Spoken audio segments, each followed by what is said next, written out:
राणा साहब, मैं 9 मई के राणा साहब वेरी रिस्पेक्टफुली आप जो बातें कर रहे हैं, you can have a very very genuine concern, आप कह सकते हैं, and I will respect that. जहां तक आपने ये जो बात की ना, मरोगे मरेंगे, ये वाली जो तकरीर, ये तो गंडापुर साहब वैसे भुट्टो साहब की कॉपी कर रहे थे। 2-3 दफा उन्होंने अपनी तकरीर में कहा, तो वो तो भुट्टो साहब की कॉपी कर रहे थे। आई कुड सी दैट, मैंने वो पूरी तकरीर, तो भुट्टो वाले तो आपके साथ ही बैठे हुए, उन्हीं के दम के ऊपर आप हुकूमत आपने बनाई। एक बात मुझे बात जरा कंप्लीट होने दे, मुझे बात कंप्लीट हो। दूसरी बात ये, नो मैटर व्हाट, मैं कहता हूं आपको पता है कि अगर इन्होंने बड़े से बड़ा जुर्म भी किया है, कुछ भी किया है, उसमें दे हैव टू वेट कि जब तक ये पार्लियामेंट से बाहर ना आ जाए, और उसके अंदर भी they have to inform the speaker of the National Assembly. Speaker of the National Assembly कहते हैं मुझे तो पता ही कोई नहीं। मैं वो आईजी को फोन कर रहे हैं, आईजी को फोन करके कह रहे हैं रिहा कर दो या उनके प्रोडक्शन ऑर्डर दे दो। मेरा मतलब है आप लोगों को आइडिया ही नहीं है, लग ये रहा है कि हुकूमत को पता ही नहीं है कि कौन आ गया, किधर आ गया, कौन उठा के ले गया, कोई आइडिया नहीं है। या आपकी नॉलेज में था, गवर्नमेंट को पता था what ever was going on? नहीं, देखें, एक तो मंसूर साहब आपने बड़ी ज्यादती की है कि आपने भुट्टो की स्पीच को जो है वो गंडापुर साहब की स्पीच से कंपेयर कर लिया। I said the style was being copied, sir. I said the style was being copied. मैं सिर्फ इतनी बात वो लेकिन कोई कंपैरिजन नहीं है जो नफरत की उन्होंने आग फैलाई। देखें, नंबर 1। नंबर 2, जो आपने बात की है, देखें कोई भी पुलिस का जब ऑपरेशन होता है तो वो कोई वहां मिनिस्टर बैठा नहीं वहां वो कर रहा होता कि आपने यहां जाना है या वहां जाना है या कैसे करना है या क्या करना है। एक उन्होंने जब कानून तोड़ा तो पुलिस इंडिपेंडेंटली एक्शन लेती है। वो उसको वो अगर मिसाल के तौर पे है कि अगर किसी एमएनए के खिलाफ एफआईआर कट जाती है और उसको गिरफ्तार करना है तो वो फिर पुलिस अपना एक्शन लेती है। अगर उस एक्शन के अंदर वो कोई हद क्रॉस करती है या नहीं करती तो फिर उसके ऊपर अलहदा उसको देखा जा सकता है। लेकिन ऐसा नहीं है कि वहां कोई जो गवर्नमेंट ऑफ पाकिस्तान है या जो सियासी जो लोग हैं वो बैठे उनको गाइड कर रहे थे और वहां कोई उनको बता रहे थे अब ये कर ले या वो कर ले। तो वैसे कोई ऐसी मैं एक्चुअली राणा साहब आपकी बात से एग्री करता हूं। मेरे ख्याल में सियासी लोग नहीं ये सब कुछ कर रहे थे। अब मैं आपकी ये सद तक तो बात से एग्री करता हूं कि यही लग रहा है कि सियासी लोग नहीं कर रहे थे, कोई गैर सियासी लोग थे। ठीक है, कस्टोडियन ऑफ द नहीं, देखें, कस्टोडियन ऑफ द हाउस ने इसके ऊपर नोटिस ले लिया है, उन्होंने आईजी को तलब कर लिया और वो अब इस मामले को देखेंगे। डॉक्टर साहब से, डॉक्टर इंतजार जट साहब, सर ये सारी चीज का जो लुबे लुबाब है ना वो आ रहा है वजीर आला खैबर पख्तूनख्वा के ऊपर। पहली बात तो ये कि सर ये पूरा पाकिस्तान एक सवाल कर रहा है। मैं तो सुबह से पता नहीं कितने कॉल्स का जो है मैं जवाब दे के थक गया। लोग मुझसे पूछ रहे भाईजान ये 8 घंटे किधर थे? अली अमीन गंडापुर साहब 8 घंटे किधर थे? अब आपकी पार्टी ये कहती है कि जनाब वो किसी लॉ एंड ऑर्डर की मीटिंग के अंदर बैठे हुए थे।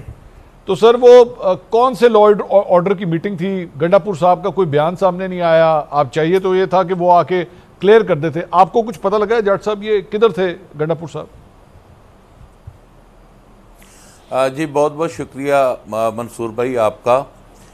मंसूर भाई, सबसे पहले तो मैं चले आपके सवाल का मैं थोड़ा सा जवाब दे लूँ कि अभी थोड़ी देर पहले उमर अयूब साहब ने जो है स्टेटमेंट दिया है टीवी पे कि वो थोड़ी देर तक अली अमीन गंडापुर साहब जो हैं वो अपना सारा जो कल रात वो इस्लामाबाद में थे वो कहाँ थे और किस हाल में थे और वो किस मीटिंग में थे, वो सारी अपनी पोजीशन जो है वो थोड़ी देर तक वो क्लियर कर देंगे। कतई नज़र इसके कि अपना मंसूर भाई अगर कल वहाँ पर सबसे पहले तो अली अमीन गंडापुर साहब ने जो स्पीच की, जब स्पीच की तो उस स्पीच के जो रिएक्शन में हमारी सहाफ़ी बरादरी और स्पेशली जो हमारी पीटीआई को जो हमें कवरेज देती थी जो टीम, उनकी बड़ी नाराज़गी नज़र आई और पार्लियामेंट हाउस में हमने देखा कि एक वॉकआउट होने जा रहा है सहाफ़ी बरादरी की जानिब से।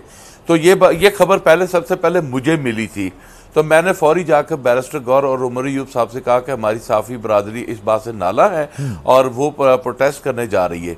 तो उन्होंने फिर कहा कि अब इसका क्या करना चाहिए। मैंने कहा जी अगर वो प्रोटेस्ट करते हैं तो हमें उनके प्रोटेस्ट से पहले ही उनकी गैलरी में जाकर जो है वो अनकंडीशनल अपोलोजाइज करना चाहिए। और वो फिर हम गए और हमने जाके अनकंडीशनल अपोलोजाइज भी किया और हमने आपकी वजह से हुआ ये डॉक्टर साहब, ये आपकी वजह से माफी मांगी? जी सर, सर आप चाहे तो इस बात की वेरिफिकेशन के लिए ये इंफॉर्मेशन देने वाला मैं था। नहीं तो ये मैंने जाके बैरिस्टर गौहर साहब को, यू आर रिस्पॉन्सिबल ना, ये बैरिस्टर गौहर से और उमर अयूब साहब से जाके माफी मंगवाना, गैर मशरूत माफी मंगवाना सहाफियों से, वो आपकी वजह से हुआ? सर सर मैं इसे एडमिट करता हूं। अगर इस पर कोई मुझे ये कहता है कि आपने गलत किया, आपने वो किया, मैं सियासी बंदा हूं, मैं नहीं, वो तो खान साहब ने कह दिया सर आपके लिए की नजर सर। वो आज खान साहब का सर वो अगर वो खान साहब ने कह दिया, उसके बावजूद भी अली अमीन गंडापुर ने जो कुछ कहा बिल्कुल ठीक कहा, मैं उसके साथ हूं। और अगर किसी ने माफी मांगी है या मंगवाई है वो पार्टी छोड़ दे, ये कह दिया सर उन्होंने। जी मैंने उसके बावजूद भी मैं ये कह रहा हूं कि हमारा अखलाकी जवाज होना चाहिए कि अगर कोई ऐसा मामला हुआ तो हम उसको जो है अपनी हद तक कवर करें, और हमने कवर किया। उसके बाद अपना जो कल रात को जो हालात पैदा हुए, जिस वक्त मुरव्वत साहब गिरफ्तार हो रहे थे उनसे पीछे मैं था। अच्छा। हम किस तरह निकले किस तरह नहीं निकले, ये एक बड़ी तकलीफ से बात है। मैं कामरान शाद को उस वक्त इंटरव्यू भी दे रहा था ARY पे। उन हालात में जब हम निकले, ये हमें पता है, कुछ हमारे मेंबर जो हैं वो पार्लियामेंट हाउस के अंदर चले गए। मुझे इस बात की इस कदर तकलीफ है, मैं खुदा की कसम रात से मुझे मेरी आंखों में पानी आ जाता है जब मैं ये सोचता हूं कि वो MNS जब वापस गए तो सारी रात किसी ने उनसे खाना तक नहीं पूछा। मैंने स्पीकर साहब को खुद मैसेज किए कि स्पीकर साहब खुदा का वास्ता उनको खाना तो पहुंचा दें। अच्छा। उनको फिर उनकी जो गिरफ्तारी हुई है पार्लियामेंट हाउस के अंदर घुसकर, चेहरों पे निकाब डालकर, पार्लियामेंट हाउस की बिजली बंद करके, मस्जिद में घुसकर वहां से उनको गिरफ्तार किया। हमारे मौलाना साहब नमाज पढ़ रहे थे, जो उनको नमाज से हटाकर जो उनको गिरफ्तार किया। इतनी बेतुकीरी पार्लियामेंट की, मैं खुदा की कसम समझता हूं कि जैसे 9 मई को कर्नल शेर साहब की तस्वीर को लोग देखकर कहते थे कि हमारे शोधा की बेहुरमती हुई है। मैं कहता हूं कि कल मुफ्ती महमूद साहब की बेइज्जती हुई है, कल जुल्फकार अली भुट्टो साहब की बेइज्जती हुई है, कल वहां पर शाह महमूद नूरानी साहब की बेइज्जती हुई है, कल वहां पर मोहतरमा बेनजीर भुट्टो की बेइज्जती हुई है। मर गए थे। स्पीकर साहब अगर ये कहते हैं कि मैं लाइलम हूं, मैं इस बात को एडमिट करने के लिए तैयार हूं। स्पीकर साहब बिल्कुल लाइलम नहीं, स्पीकर साहब के नोटिस में था ये सारा कुछ होना था। और ये मैं दावे से कह सकता हूं, ये कैसे हो सकता है कि पार्लियामेंट हाउस का तकद्दुस, पार्लियामेंट हाउस का प्रिविलेज इस तरह बेतुकीरी और पुलिस एंटर होकर वो आपको पसपा करके चली जाए और आप कहें कि जी मैं लाइलम हूं। ये तो मैं समझता हूं कि बहुत बड़ी ज्यादती हुई है पार्लियामेंट के साथ, इस ईवान के साथ, इस ईवान के तकद्दुस के साथ। पाकिस्तान पीपल डॉक्टर साहब आपकी मुझे बड़ा अच्छा लगा आपकी गुफ्तगू सुन के आपको पार्लियामेंट की बेतौकीरी के ऊपर जो है वो मतलब बड़ा इख्तिलाफ है, एतराज है आपका कि ये सब कुछ हुआ। और आपने कहा कि रूह कांप चुकी होगी साबिक पार्लियामेंटेरियंस की, बड़े बड़े नामों की। सर वो लियाकत नाम का एक बंदा याद है जब आप लोग पार्लियामेंट चलाते थे, याद है आपको वो कौन था? उससे बेतौकीरी होती थी पार्लियामेंट की या नहीं? सॉरी मैं आपका सवाल जी मैं दोबारा सर मैं कहता हूं, मैं कहा जी वो एक लियाकत नाम का आदमी होता था, वो पार्लियामेंट में बैठता था, उससे बेतौकीरी होती थी पार्लियामेंट की जब आप लोगों की हुकूमत थी? पता है आपको कौन है? मुझे नहीं मालूम। लियाकत का नहीं पता कौन है इस बारे में? लियाकत मुझे नहीं मालूम। अच्छा लियाकत, चले मैं इसको इधर ही फिर छोड़ दूं। आपको नहीं, जब लियाकत का नहीं पता तो फिर मैं आगे चल। अतर काज़मी साहब सर ये मेरे इल्म में नहीं होता तो मैं जरूर आप वैसे आप डॉक्टर साहब आप एक काम कीजिएगा, मैं आपको बताता हूं आप किससे बात करें। उमर अयूब साहब से बात कीजिएगा, उमर अयूब साहब से पूछेगा कि उमर साहब ये लियाकत कौन? चलो मैं उनसे पूछ लूंगा। हाँ पूछेगा लियाकत कौन? मैं पूछ लूंगा, ठीक, मैं पूछ लूंगा। अतर काज़मी साहब सर ये भाई देखें मेरी बात सुने। जी सर मैं माजरत अतर भाई की पॉइंट, जी जिस किसी भी दौर में अगर आप अपने पार्लियामेंट इदारे को जो जमहूरियत और मदर ऑफ द डिपार्टमेंट, अगर आप उसका तहफ़्फ़ुज़ नहीं कर सकते तो फिर मेरा ख्याल है कि आप कुछ भी नहीं कर सकते। आज जमहूरियत के रात का जो वाक़या है, तमाम पार्लियामेंटेरियन जमहूरियत के मुंह पे तमाचा है, और ये कोई समझे ना समझे ये एक अलग बात है। तमाम पार्लियामेंटेरियंस क्या, सॉरी मैं दोबारा जुमला बोलिएगा, क्या फरमाया आपने? तमाम मैं कह रहा हूं कि हम मुझ समेत तमाम पार्लियामेंटेरियंस जो ईवान में बैठे हुए हैं और जो जमहूरियत का दावा करते हैं, इस तरह पुलिस का आकर अराकीन को गिरफ्तार करके लेके जाना ब्लैक डे, और ये तमाम अराकीन और जमहूरियत के मुंह पे रात ने पुलिस ने तमाचा मारा है। इससे ज्यादा मैं और कुछ नहीं। अतर काज़मी साहब मेरे लिए जो बहुत बड़ा कंसर्न है सर, मेरी जहां पे ना वो जिसे कहते हैं ना सुई फंसी हुई है, वो इस बात की है कि एक मुल्क के अहम तरीन सूबे का, और एक ऐसा सूबा जो सिक्योरिटी के चैलेंजेस का सामना कर रहा है सर, उसका 8 घंटे के लिए वज़ीर आला किधर गया? मुझे तो वो ही नहीं समझ आ रही। और उसके बाद मुझे जो कहानी सुनाई जा रही है कि वो किसी ऐसी जगह चले गए थे जहां पे जैमर थे। सर, वजीर आला कहीं भी चला जाए, वो चाहे जैमर हो या वहां पे कुछ भी हो, लेकिन उसका ट्रेस तो हो जाता है सर, पता लग जाता है, मतलब उसके वेयर अबाउट्स का तो पता होता है। ये किस तरह हो गया कि सर 8 घंटे के लिए बंदा गायब हो गया, हमें पता ही कोई नहीं है किधर गया। आप देखें, ऑब्वियसली ये तो वो खुद ही बता सकते हैं या फिर हुकूमत वाले बता सकते हैं कि वो किधर थे और क्यों जैमर्स ऐसे लगे हुए थे कि उनसे राब्ता नहीं हो सक रहा था। लेकिन इशू जो है ना, वो मेरे ख्याल में अब बंदों से बड़ा ओवरऑल सिस्टम का इशू है। जब हम जमहूरियत की बात करते हैं, इस वक्त जमहूरी जमातों की मंसूरबाई हुकूमत है। आपने देखा कि आज पीपल्स पार्टी वाले भी कौमी असेंबली के अंदर नवीद कमर साहब ने भी काफी एतराज किया कि ये कैसे हो गया, कैसे लोग आ गए। ये लोग तो ऐसे सब एक्ट कर रहे थे कि जैसे कल को यूगोस्लाविया से हुकूमत ने बंदे भेजे थे। भाई, आपकी अपनी हुकूमत है, आपके अपने वजीर दाखिला हैं, आपकी पुलिस आई है, इस्लामाबाद की पुलिस आई है, आप किसी और पे क्या गिला शिकवा कर रहे हैं? आपने अगर कुछ पता चलाना है तो वो आप लोगों ने खुद ही पता चलाना है। और फिर आप रिएक्शन देखें जो हुकूमती शख्सियात का। वजीर दिफा ने सहाफियों से बात करते हुए कहा कि रात को रियासत ने एहतजाज किया है, एक रद्द अमल आया है, ये रियासत का एहतजाज था। क्या किसी भी महजब माशरे में रियासतें एहतजाज करती हैं? ये तो शहरी एहतजाज करते हैं, सियासी जमातें एहतजाज करती हैं। रियासतें तो देखें, कोई अगर आइन और कानून के खिलाफ हरकत करे तो रियासत तो उसके खिलाफ कार्रवाई करती है।